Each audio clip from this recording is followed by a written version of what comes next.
What's up everybody, my name is Imani LaRussa and I'm going to show you how to animate an illustration.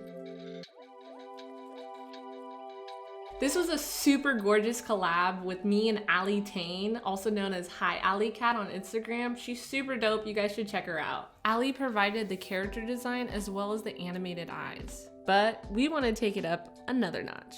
For a piece like this where I'm turning an illustration into an animation, I always want to break down what I could animate in this image. We have her hair blowing in the wind, her sweater strings, and also her face and her head. But one big issue with using an image and moving stuff around is that if I just start masking things out and start moving them around, there's nothing underneath. So I need to create that. So I'm going to take one of these images in this image sequence that she provided, and I'm going to Photoshop the things that I plan on animating out.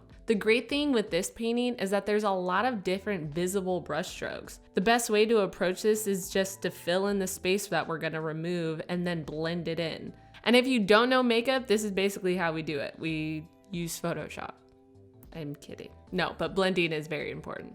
The technique of this process is just making sure that you're matching the brush strokes and the color of the environment that you're trying to fill in. The best and easiest way to get this achieved is using a Wacom tablet. So if you're using a mouse, it may be a little more difficult to do. But I'm just gonna fill all this color in and then blend it in with a soft, low opacity brush. First, I wanna remove the strands of hair because we're gonna recreate that.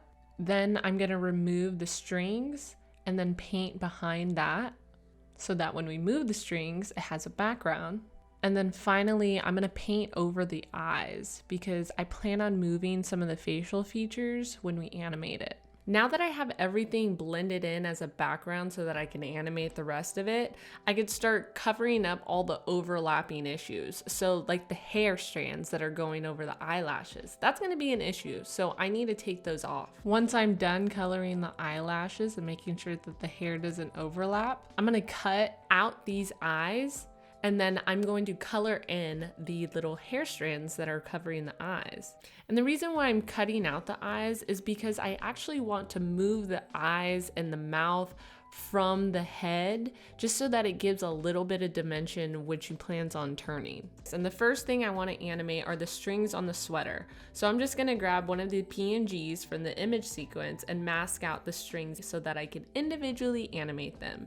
And I'm gonna animate these strings by using CC Bend It, and I'm gonna put my start anchor point at the top of the string so that the string stays attached to the sweater, and use my end point at the bottom of the string, and that's where all of the movement is going to be.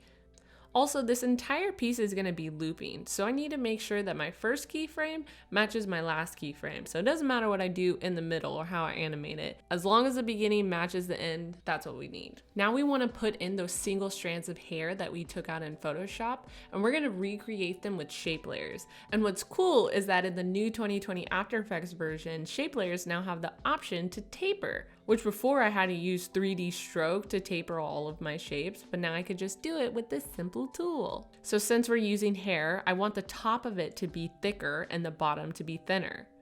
And to add the motion of wind blowing, I'm gonna add a wave warp onto it. But I noticed a small issue of using the wave warp on this layer because I need to pin the top of this strand of hair to the head because I can't have the whole entire hair strand move because it's not gonna look like it's attached to her head. But the issue is that when I add wave warp to the shape layer, it doesn't actually pin it to the top. So what I need to do is pre-compose the strand of hair, and then I'm gonna go into my pre-comp and make sure to crop the size of the composition to the strand of hair because I wanna make sure that the very top of this hair is at the very top of my composition. So now when I select top of the pinning, it will now pin the top of the hair. Then I added CC Bend It just to add a little more motion with the wind. Now that I have pinned this hair to the head, I can now duplicate it and offset it and put it in different places so that we can make multiple strands of hair. Next, I want to animate the hair. I'm just going to use the puppet tool for this big old chunk of hair and just try to create a fluid motion in that. Next, I wanted to animate her head moving, which was a little tricky because I've never done something like this before. So I thought because her head's a little rotated, it would be cool to add a little rotation, but it would be weird to just add a rotation onto a photo. It wouldn't really look like she was turning her head. So what I did was I grabbed the puppet tool and I started creating pins around her head and shoulders. But even after adding this puppet tool, I felt like the face needed more dimension. So we're gonna bring back the eyes that we took apart in Photoshop and slightly move the position of it as it's rotating. So next I noticed the glow that hovers around the character, and I really thought it would be cool to emphasize that glow. So I created a shape layer and added an effect called Ecto, created by Red Giant Universe plugins. If you don't have the universe, you could also just create it by using a shape layer, adding some roughened edges, and using a simple glow. But using this plugin just cuts out the middleman. Next, I'm gonna add my background. Ali provided this background with the cool little triangular shape at the top, and I thought it would be cool to rotate it, but since this is a looping animation, I couldn't make a full 360 turn without it feeling rushed. So I figured I'd switch the shape from a triangle to a square, because I could at least change it from 90 degrees instead of 360. This original sketch had lemons in the background, so I wanted to bring some of those lemons to life. I found a 3D model of lemons online.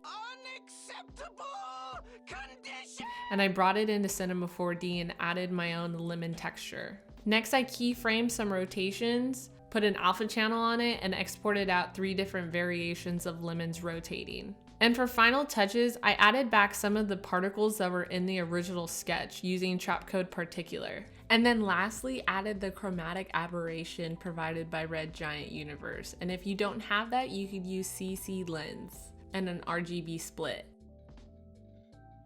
And that's gonna be it for this video. I hope this gave some sort of insight of what it's like to turn an illustration into an animation. If you guys like this, please subscribe and follow me on the social medias. It would be greatly appreciated. Thank you so much.